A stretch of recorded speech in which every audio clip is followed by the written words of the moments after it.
Aims এর পক্ষ থেকে রায়বেরেলি পোস্টে অনেক পোস্টে নিয়োগ করা হচ্ছে। টোটাল মিলে এখানে ভ্যাকেন্সি রয়েছে 131টি। 131টি পোস্টে নিয়োগ করা হবে। কিভাবে আবেদন করবে সমস্ত কিছু জানাবো আজকের এই ভিডিওতে। যারা নতুন রয়েছে ইউটিউব চ্যানেলে সাবস্ক্রাইব করনি করে নাও এবং নতুন ভিডিওর আপডেট পাওয়ার জন্য পাশে থাকা বেল আইকনে প্রেস করে দিও। এই চাকরির জন্য আবেদন করার ক্ষেত্রে সমস্ত চাকরি প্রার্থীদের মেডিকেল কোয়ালিফিকেশন হতে হবে, যেখানে কাউন্সিল মেডিকেল থেকে এই শিক্ষা যোগ্যতাটা প্রয়োজন রয়েছে। এখানে আবেদন করার জন্য সমস্ত চাকরি প্রার্থীদের বয়স 45 বছরের মধ্যে হতে হবে। 5 বছরের জন্য SC/ST-দের আলাদাভাবে ছাড় দেওয়া হবে। যারা ফিজিক্যাল হ্যান্ডিক্যাপ্টেড রয়েছে তাদের জন্য আলাদাভাবে ছাড় দেওয়া থাকছে এখানে। অ্যাপ্লিকেশন করার জন্য সমস্ত চাকরি প্রার্থীদেরকে GSTর সাথে 18%, যারা জেনারেল OBC EWS রয়েছে তাদের জন্য 1000 টাকা লাগবে এবং যারা SC/ST ক্যাটাগরি রয়েছে তাদের জন্য শুধুমাত্র 944 টাকা লাগবে আবেদন করার জন্য। এই আবেদন প্রক্রিয়াটি অনলাইনের মাধ্যমে করতে পারবেন। তার জন্য কিভাবে সিলেকশন হবে? প্রথমত রিটেন এক্সামিনেশন হবে MCQ বেসড 80%-এর মধ্যে এবং ডিপার্টমেন্ট অ্যাসাইনমেন্ট হবে 20%-এর মতো। এখানে 100%-এর পরীক্ষা হবে।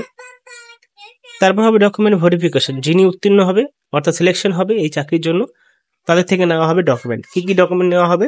আইডেন্টি প্রুফের জন্য প্যান কার্ড নিতে পারবে, পাসপোর্ট নিতে পারে, ড্রাইভিং লাইসেন্স, ভোটার কার্ড, আধার কার্ড যে কোনো একটা নিতে পারে।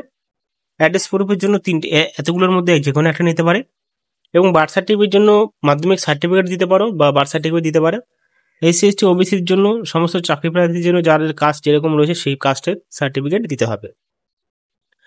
ফটোকপি ব্যাংক কার্ড এবং ব্যাংক পাসবুক দিয়ে, প্যান কার্ড এবং ব্যাংক পাসবুক দিয়ে, পাসপোর্ট সাইজের ছবি দিয়ে আবেদন করতে হবে। এই চাকরির জন্য মাধ্যমিক এবং উচ্চ মাধ্যমিকের মার্কশিট দরকার আছে, সেটা দিতেই হবে। MBBS করতে হবে, যেহেতু এখানে মেডিকেল সায়েন্সের ছাত্ররা কাউন্সিলিংয়েরা এখানে আবেদন করতে পারবে, তার জন্য তাদের সেই সমস্ত ডকুমেন্ট নিয়ে অ্যাপ্লাই করতে হবে। সাথে যদি কোনো যোগ্যতা অভিজ্ঞতার থাকে, তার একটি সার্টিফিকেট যদি থাকে তাহলে আরো ভালো হয়, তাহলে আবেদন করে দিতে পারো। তারপরে এখানে দেখতে পাচ্ছ তোমরা 14/7/2024 শেষ তারিখ রয়েছে আবেদন করার জন্য। হাতের অনেকটা টাইম রয়েছে। আপাতত জুলাই মাসের 14 তারিখে শেষ হবে আবেদন প্রক্রিয়া। এখানে আগের থেকে যেহেতু একটি সেন্ট্রালের তরফ থেকে চাকরি, এখানে রিটেন পরীক্ষার অর্থাৎ লিখিত পরীক্ষার ডেট দেওয়া হয়েছে এবং অ্যাসাইনমেন্ট জমা দেওয়ারও ডেট দেওয়া হয়েছে। লিখিত পরীক্ষা হবে 21/7/2024, যেহেতু 24/7/2024 শেষ হবে আবেদন প্রক্রিয়া এবং অ্যাসাইনমেন্ট জমা দেবে হলো 22/7/2024। এই দুটো দিক থেকে তোমাদের ডেট ফিক্স করে নিতে হবে, তার মাধ্যমে কিন্তু আবেদন প্রক্রিয়া চলবে। তো এইভাবে যদি তোমরা এই চাকরির জন্য আবেদন করতে চাও আবেদন করতে পারো, কারণ কি অনেকগুলো শূন্যপদ রয়েছে, 131টি শূন্যপদ। এখানে অনেকগুলো ক্যাটাগরি রয়েছে, যে সমস্ত ক্যাটাগরি পছন্দ হয় সেই ক্যাটাগরি সিলেক্ট করে আবেদন করে দিও। ধন্যবাদ।